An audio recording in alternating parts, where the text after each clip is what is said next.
Hi, everybody. It's Paula from Leading Up, and I want to thank you for joining me today for the final installment of the Overcome the Overwhelm series. To say 2020 was a stressful year is pretty much the understatement, and I think we all pretty much identified with that probably by June, when everything was really coming to a head with a lot of different things, especially in the US, as we moved closer and closer to elections, and we saw the ramping up of COVID cases and the impact on businesses and things like that. But the reality is every year is stressful. Every year is uncertain. This year certainly has had an impact on us on a more global nature, regarding everybody who's been impacted and the trickle down effect of what's been happening with the economy and just how that really impacts everybody, regardless of what industry that you're in.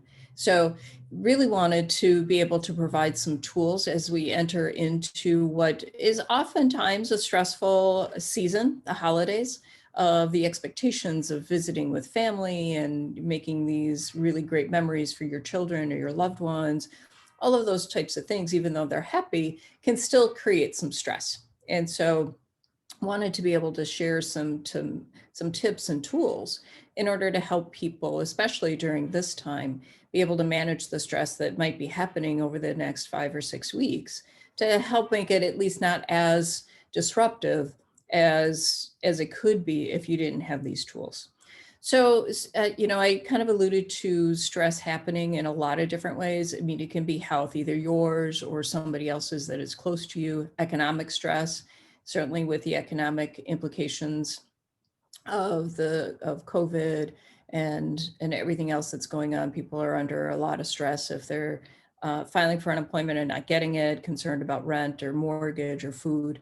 Food banks have seen just an exponential increase in people wanting to take advantage of their services, those types of things. Work can create stress, family, all the stresses can come from really any direction. It's how we respond to that and how we can pre-plan it that can really have help it not be as disruptive as if you didn't have these tools.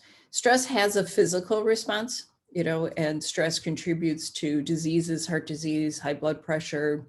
If you have a chronic condition, stress can aggravate it, make it worse. So managing stress has a lot of positive outcomes that if you can do it and be able to make sure that you're making the most of that stress, because stress does have some positive things to it. Stress can help us take action to improve something and make it better. And if you didn't have that stressor, it wouldn't have popped up as being something as urgent or as important. And really, we have to do something about it now. So the part-time or the temporary impact of the stress can be a positive, but what you don't want to have is that it has the damaging long-term effects that stress can have. All right. So a little bit more about me. Obviously, my name is Paula Rowan-Buehler. I am the CEO and founder of Leading Up, an organization that helps other organizations create and really develop leaders for the best capabilities and helping organizations have the best leadership teams possible. And really, I focus on things like emotional intelligence, strengths management, communication, building trust, all of those types of things. And one of the most useful tools that I use with my clients is the EQI 2.0 assessment. And this is the only assessment that includes stress management in the components. And how does that come into play with emotional intelligence? And how can you use the factors of emotional intelligence to help you deal with stress better and use it to your advantage rather than being used by it? So I spent about 30 years in the hospitality industry as an HR director. And some of these techniques and approaches I used with people when they came to me to help resolve a conflict. And I'll be honest with you, getting called to HR usually is not a good sign, unless you're getting called in for a promotion, but we usually, people knew that was happening. So when somebody says, well, let's go to HR, that causes some stress. So some of these techniques I would use in my work to bring people back down out of their fear-based brain and into their executive brain so that we actually could have a good conversation and address what needed to be addressed and not be dealing with just people in the fear state. Because when you're in that fear state, when you're still in that triggered place of being stressed, it's really hard to hear what the other side is, or even really hear what's going on in your own mind to be able to communicate that effectively in the way that you wanted to. So some of these techniques I would use just to help calm the stress down so that we could actually listen to each other and really make it through.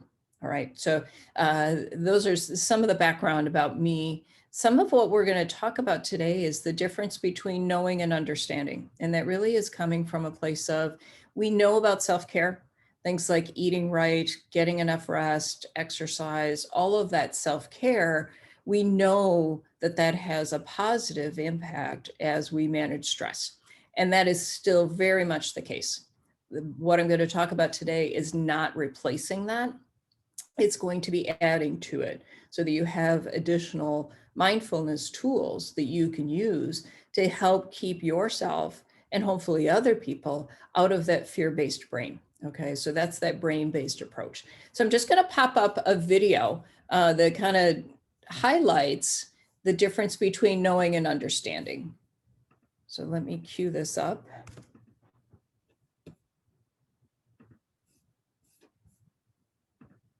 Buying new from big tech is expensive and creates e-waste that impacts Earth's creatures. Now look deeply into this koala's eyes and say, I want to help you. And save money and reduce e-waste by buying renewed from Back Market. Gregory! Back Market. Hey, it's me, Destin. Welcome back to Smarter Every Day. You've heard people say it's just like riding a bike, meaning it's really easy and you can't forget how to do it, right? But I did something. That damaged my mind. It happened on the streets of Amsterdam, and I got really scared, honestly. I can't ride a bike like you can anymore. Before I show you the video of what happened, I need to tell you the backstory. Like many 6-year-olds with a MacGyver mullet, I learned how to ride a bike when I was really young. I had learned a life skill, and I was really proud of it. Everything changed, though, when my friend Barney called me 25 years later. Where I work, the welders are geniuses, and they like to play jokes on the engineers. He had a challenge for me. He had built a special bicycle, and he wanted me to try to ride it. He had only changed one thing. When you turn the handlebar to the left, the wheel goes to the right. When you turn it to the right, the wheel goes to the left. I thought this would be easy, so I hopped on the bike, ready to demonstrate how quickly I could conquer this. And here he is, ladies and gentlemen, Mr. Destin Sandlin. First attempt riding the bicycle. All right. So the faster I go, the better. Yeah. I couldn't do it. You can see that I'm laughing, but I'm actually really frustrated. In this moment, I had a really deep revelation. My thinking was in a rut. This bike revealed a very deep truth to me. I had the knowledge of how to operate the bike, but I did not have the understanding. Therefore, knowledge is not understanding. Look, I know what you're probably thinking. Destin's probably just an uncoordinated engineer and can't do it. But that's not the case at all. The algorithm that's associated with riding a bike in your brain is just that complicated. Think about it. Downwards force on the pedals, leaning your whole body, pulling and pushing the handlebars, gyroscopic precession in the wheels. Every single force is part of this algorithm. And if you change any one part, it affects the entire control system. I do not make definitive statements that often, but I'm telling you right now, you cannot ride this bicycle. You might think you can, but you can't. I know this because I'm often asked to speak at universities and conferences, and I take the bike with me. It's always the same. People think they're going to try some trick or they're just going to power through it. It doesn't work. Your brain cannot handle this. For instance, this guy, I offered him $200 just to ride this bike 10 feet across the stage. Everybody thought he could do it. No, you didn't understand. So, this way. Now there we go. All right, just like, all right, so, whenever you're ready. No, you have to keep your feet on. Dude, all right, let's do it again.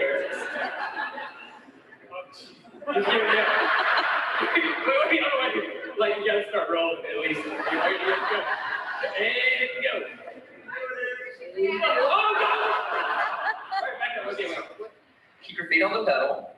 Go. Don't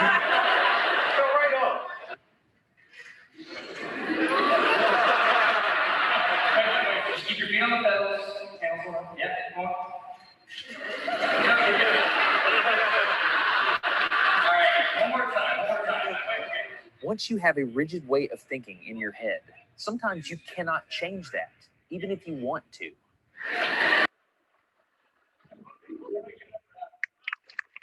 So here's what I did. It was a personal challenge. I stayed out here in this driveway and I practiced about 5 minutes every day. My neighbors made fun of me. I had many wrecks, but after 8 months, this happened. One day I couldn't ride the bike and the next day I could. It was like I could feel some kind of pathway in my brain that was now unlocked. It was really weird though. It's like there's this trail in my brain, but if I wasn't paying close enough attention to it, my brain would easily lose that neural path and jump back onto the old road it was more familiar with. Any small distractions at all, like a cell phone ringing in my pocket, would instantly throw my brain back to the old control algorithm and I would wreck, but at least I could ride it. My son is the closest person to me genetically, and he's been riding a normal bike for 3 years. That's over half his life. I wanted to know how long it would take him to learn how to ride a backwards bike, so I told him if he learned how to ride a backwards bike, he could go with me to Australia and meet a real astronaut. Are you going to give up? No. Go ahead. This is how it starts. Look at this. This is such a big deal. Get up. You got it. Did you see his brain get it? So in how many weeks have we been doing this? 2 weeks? In 2 weeks, he did something that took me 8 months to do, which demonstrates that a child has more neuroplasticity, am I even saying that right, than an adult. It's clear from this experiment that children have a much more plastic brain than adults. That's why the best time to learn a language is when you're a young child. All right, today's bike log. I can ride smooth, I can ride fast. I'm thinking the experiment is over. Okay, now I'm in Amsterdam, a city that has more bicycles than people. The question is, can I ride a normal bike now? I mean, I've spent all this time unlearning how to ride a bike. If I go back and try to ride a normal one, will my brain mess up?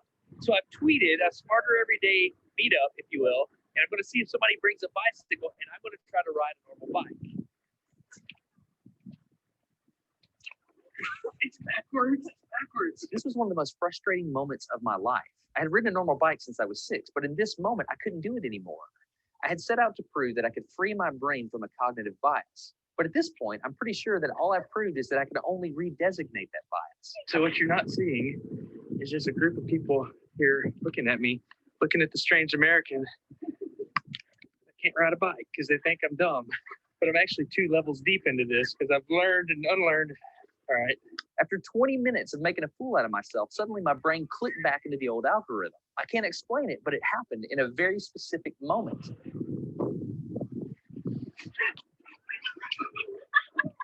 You got it.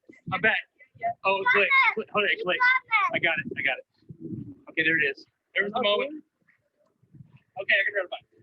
I tried to explain this to the people around me, and they just didn't get it. They thought I was faking the previous 20 minutes, and I couldn't get anybody to believe me. That looked like I faked that, didn't it? Yeah. Just so you think I'm faking. You don't believe me. You think I'm lying, don't you? I'm not lying. I felt like the only person on the planet who had ever unlearned how to ride a bike, and I couldn't articulate it to anyone because everybody just knew that you can't forget how to ride a bike. So I learned 3 things from this experiment. I learned that welders are often smarter than engineers. I learned that knowledge does not equal understanding. And I learned that truth is truth, no matter what I think about it. So be very careful how you interpret things because you're looking at the world with a bias, whether you think you are or not. I'm Destin, getting smarter every day. Have a good one. Okay, if you want to support Smarter Every Day, you can download a free audiobook at audible.com/smarter. I recommend. All right, so, a pretty elaborate demonstration of how hard it is to learn first riding a bike, in this example, but then also unlearning, and how does that look? And what are the benefits of it, of having a brain that really is able to shift and use different skill sets. So as we look at stress, we're going to look at how this learning how to ride a normal bike versus a backwards bike, how that's going to come into play in stress and how you can change it, hopefully without needing to wear a helmet as you do it. But really taking a look at, how you can really use your brain in order to manage the stress. All right. So I had sent out prior to today a handout for you to use. And it has identical columns, and the top says event, and then thoughts, feelings, actions, and results. So what I would like for you to do is write down an event that either typically causes you stress or maybe something that most recently caused you stress, and write it up into that top box on the left. So I'll give you a few moments to write that down.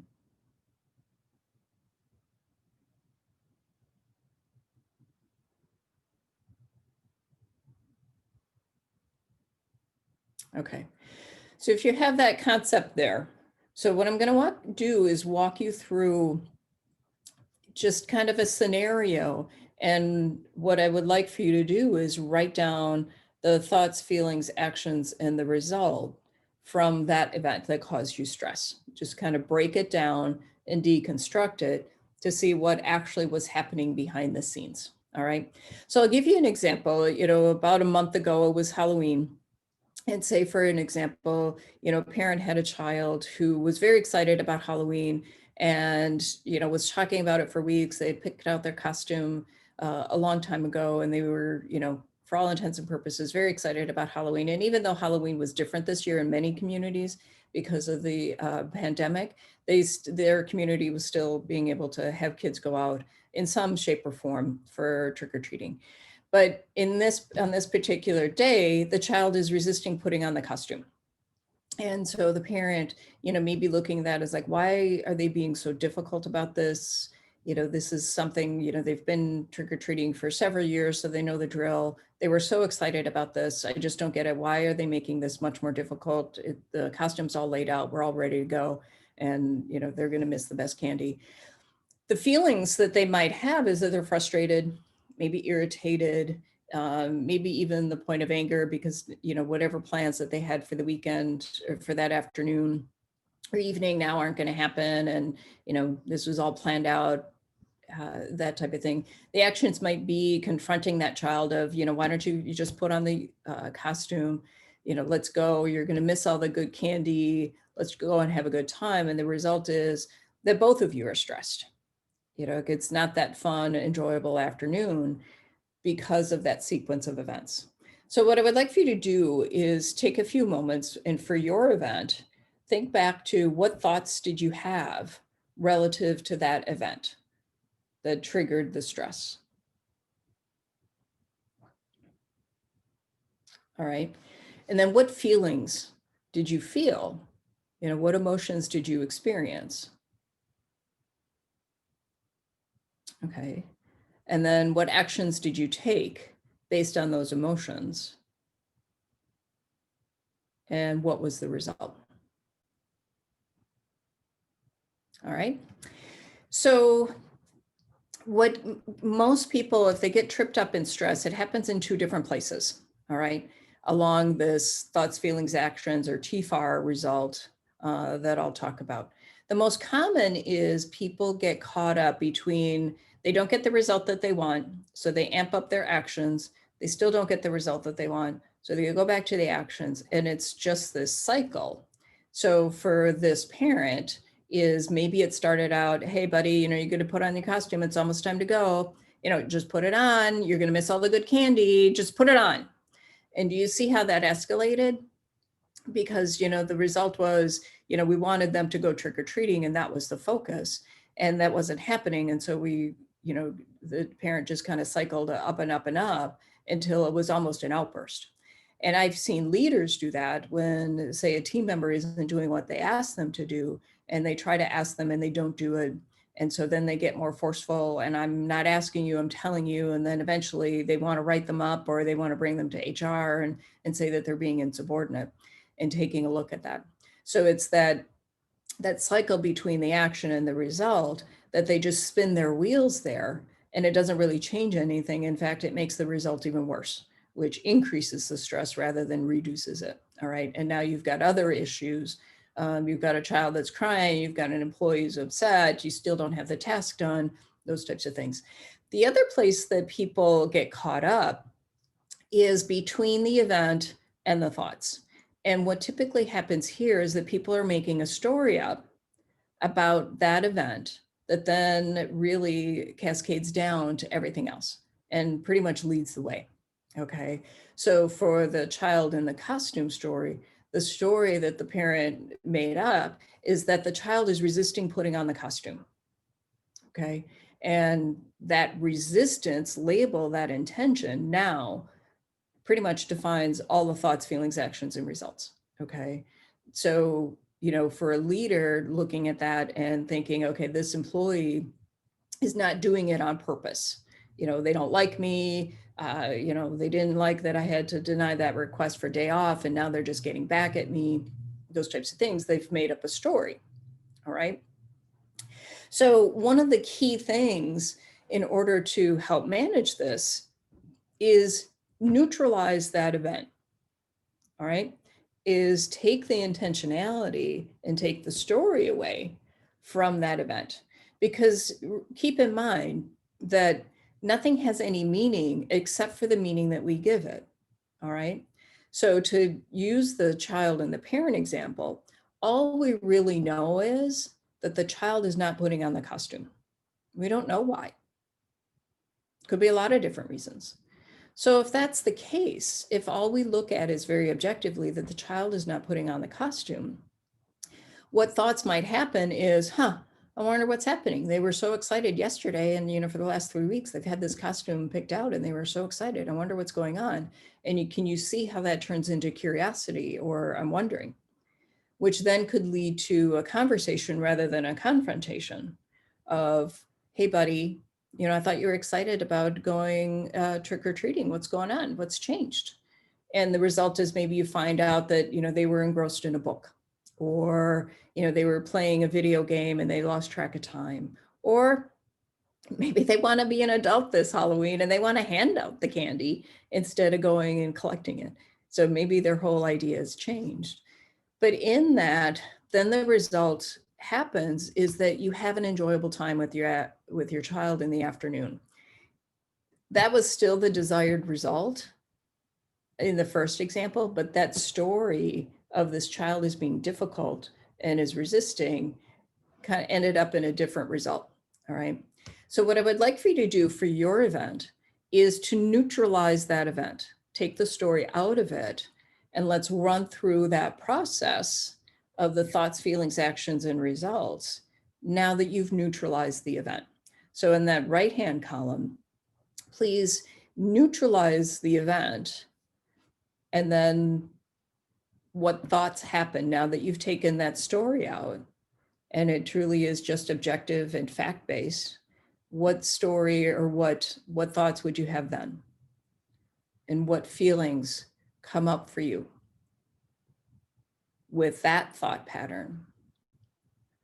What actions would you take if you were feeling those feelings? And then what's the result? So I'll give you a minute or so to do that.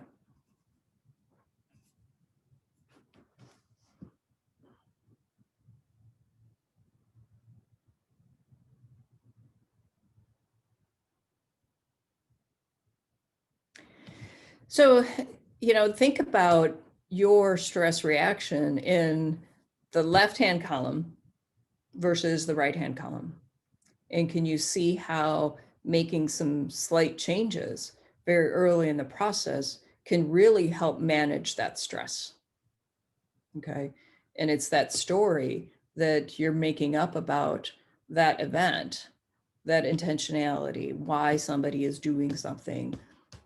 When you're able to take that away, you have much more ability to control the stress that you're experiencing and thus get a better result and a less stressful experience for you as well as for those around you. Okay, so those are the 4 techniques, is really kind of taking a look at the TFAR and then the thoughts, and then not being mindful to not cycle in the action and result. Okay. The other thing that that is on this sheet are the 3 M's under each one. And the M's stand for, the first one is your mindset. So who are you as a parent in the child's Halloween example, or who are you, say, as a leader? Who do you want to be as a leader? You know, do you want to be that authoritarian leader who, you know, you get stuff done and it's very organized and it's very routinized? Do you want to be more of an autocratic or a democratic leader, you know, that support, that guide, you know, do you want to be laissez-faire? You know, there's all these different types of leadership styles, but that mindset is who do you want to be in that scenario? All right. The second M is motivation. And so that goes with the emotions of, you know, we act on feelings. So what is driving, you know, what's your motivation for the action? All right. And then the result is, you know, what's your method? What are you doing with that method? What is the best course of action for you to have an enjoyable afternoon with your child, to, you know, have that employee do the task that needs to happen because it still needs to do it. You know, we still need to have that task done. How do you make sure that that happens? Is what is that best method? And it sometimes will be a very, you know, disciplinary, you know, if somebody truly is being insubordinate, yeah, discipline is, you know, a possible action to take. But are there other best methods in order to get the result that you want, in order to move through that?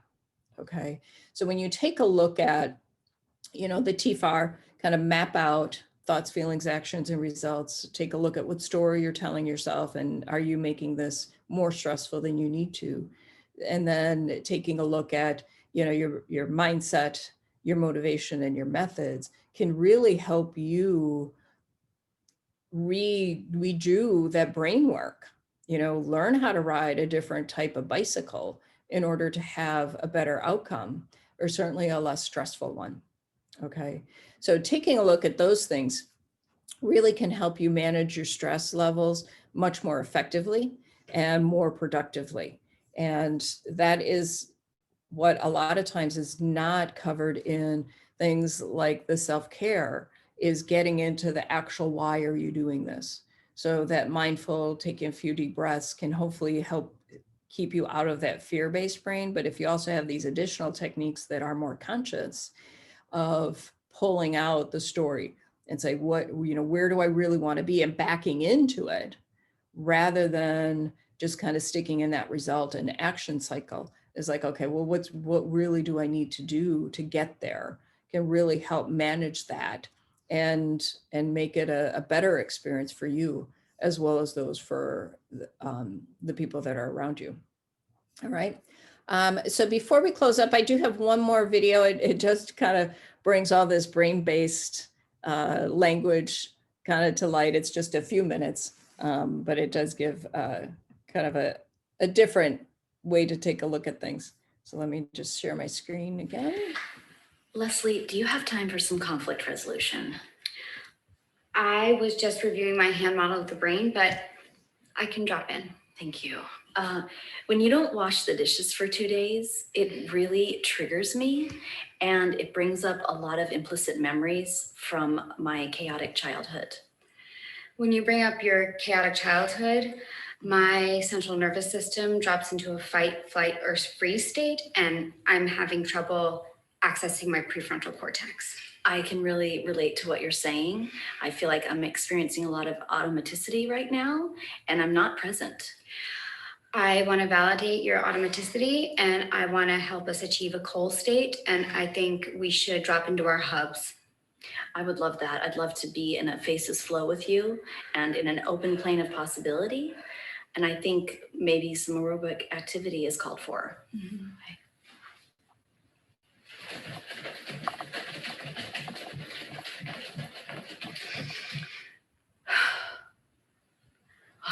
I felt some old mental models just drop away. I feel like some new synapses and neurons are firing right now, and we're creating a new pattern. I feel like we really created some new linkages in our brain, and I felt some deepening of our integration. I feel like we're flowing down a river of a balanced consciousness and mindful knowing. If you could wash the dishes, that would be so helpful. It would be an honor, and I'm going to do it with a lot of loving kindness. Thank you so much. Thank you. Okay. All right. So just kind of a humorous, very technical way to take a look at some of the brain activity and kind of what's going on, just kind of end today's session. So I do want to thank you for your time. Stress is part of all of our lives, and it does serve a purpose, and it can lead us to better solutions and better outcomes and those types of things. But the key is really being mindful and purposeful in how we respond to it rather than being managed by it, that we take a look at it and say, what am I going to do? So I do encourage you to use this worksheet for some of those more frequent stressors and sit down and take a look at, okay, what really is happening, or what typically happens, and how can I manage this? And do it and kind of pre-plan it. Say that if you're going into a conversation, maybe over the holidays with a family member that that might be stressful, or if you're a leader and you're talking with a team member that you need to address performance, is map it out for yourself and practice it, just like Devin did with the bike. It's not going to take 8 months, but with practice to take a look at, okay, how can I manage this so that I hopefully get that outcome that I'm looking for, or at least I'm less stressed. And I myself am not falling into that fear-based brain where I can't hear the other person and we're not moving things forward. Because then when you are able to practice this more unconsciously, mindfully, but unconsciously, then when you are presented with some of those unexpected stressors, then you're going to have these skills and you're going to be able to adapt much more quickly, just like Destin did, in Amsterdam. It didn't take him another 8 months to relearn, however long it took, but it looked like it was less than an afternoon to relearn how to do that. So being able to tap into that, it does take practice. You've learned how to manage stress in a certain way. And if that's not being productive for you, you have an opportunity to learn and handle stress in a different way that hopefully is more productive and more effective for you. So taking a look at those thoughts, feelings, actions, results, backing up to the thoughts, including the triple M's, the mindset, the motivation, and the method, to get better results and hopefully with a lot less stress. So I want to thank you for joining me today. For this series, stress is something that, really does have a serious impact. And I know people have been struggling with stress all year. And the truth of the matter is stress is going to happen every year.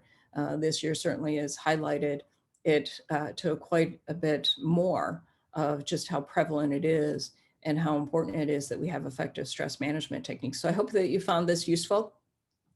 I am offering a discount to a program for people participating in this series.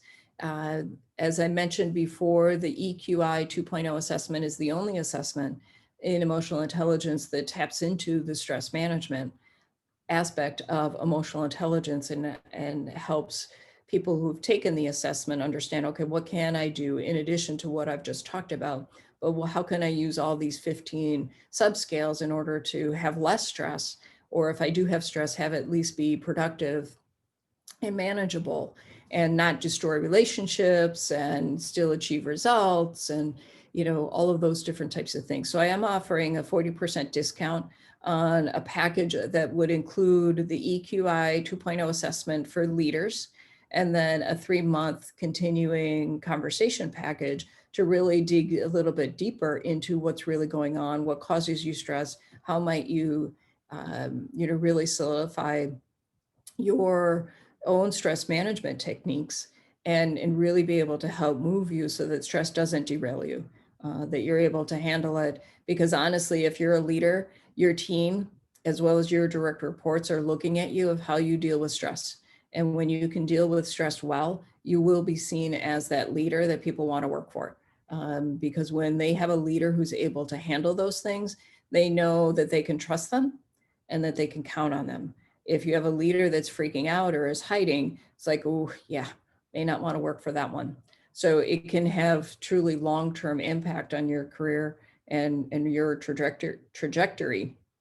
So if you're interested in learning more, please do reach out. I'm really looking forward to continuing this work with people. It is what I've been hearing from my clients coming up again and again and again is just really being able to better manage their own stress and thus manage the stress of others with them. So if you're interested in learning more, please do reach out. The discount will be effective through December 15th, so you have a little bit of time. But if you want to book a call with me, please do reach out. My email address is paula@leadingupcoach.com. If you'd prefer phone, that phone number is 414-439-3587. And thank you for joining. All right, have a great day. Thanks. Bye-bye.